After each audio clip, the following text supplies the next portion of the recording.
70 साल की एक बूढ़ी औरत जिसका पति अभी अभी उसे छोड़कर किसी और दुनिया में चला गया है, जिसका अपने पति के अलावा इस दुनिया में कहने के लिए कोई और नहीं था, बाल बच्चे भी नहीं। पिछले कई दिनों से उसे घर खाली करने के लिए नोटिस पर नोटिस आए जा रही थी। उसने अपने जानने वालों और रिश्तेदारों से कई बार मदद के लिए गुहार लगाई, लेकिन सिर्फ नाम के लिए ही उसे के अपने उसकी शिकायत पर ध्यान नहीं देते, उसकी सहायता के लिए कोई भी आगे नहीं आया। कई लोग तो उसे देखकर ही अपना रास्ता मोड़ लिया करते।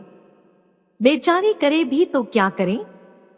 आखिरकार वह दिन भी जल्दी आ पहुंचा जब उसके फ्लैट के मालिक ने उसको फ्लैट खाली कराने के लिए उसके पास कुछ सिक्योरिटी वाले भेज दिए। बूढ़ी औरत उन हट्टे कट्टे आदमियों को देखकर और भी ज्यादा सहम गई। वो उनके आगे गिड़गिड़ाने लगी, उनके पैर पकड़ लिया और कहने लगी उसे सिर्फ 2 दिन की मोहलत दे दी जाए, वो कुछ भी करके अपने लिए रहने के लिए कोई और जगह की तलाश कर लेगी। मगर भाड़े के वो आदमी उसकी एक बात सुनने को तैयार नहीं थे। जब सिक्योरिटी वाले उस बूढ़ी औरत को धक्का मार के निकलने ही वाले होते हैं, तभी पीछे से एक आवाज आती है, खबरदार, जो इस अम्मा को किसी ने हाथ भी लगाया तो इन्हें इन्हीं के घर से कोई नहीं निकाल सकता। सिक्योरिटी वाले हैरानी से उस आदमी को देखते हैं और पूछते हैं कि तुम्हारा मतलब क्या है। तब वह आदमी उस फ्लैट के पेपर दिखाता है जिन पर उसी बूढ़ी औरत का नाम होता है। वह उन्हें तुरंत वहां से निकल जाने के लिए कहता है।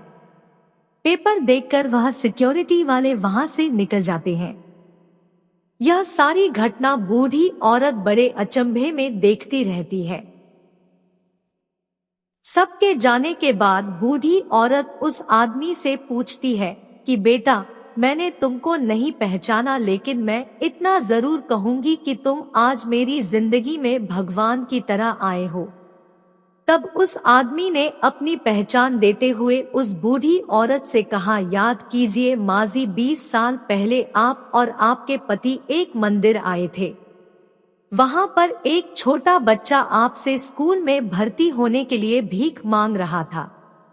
आपके पति ने तो यह कहकर आपको मना कर दिया था कि इसको पैसे मत देना, यह नशा कर लेगा, और आगे चले गए थे।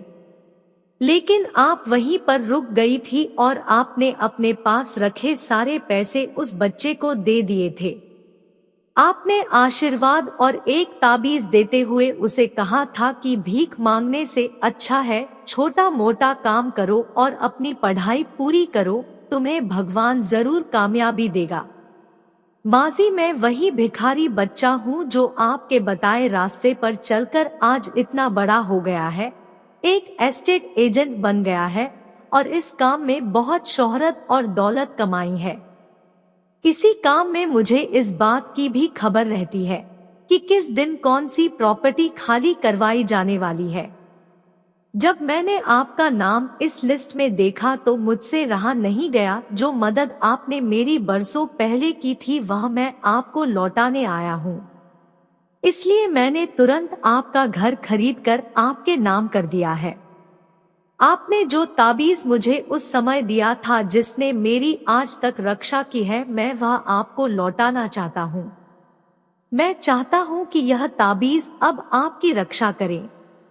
हाँ, मेरी एक और विनती है, बुढ़ापे के समय में अगर मैं आपकी लाठी बन पाऊँ तो मैं अपने आप को खुशनसीब समझूंगा। यानी कि अगर आप मेरे साथ रहेगी तो मुझे और अच्छा लगेगा।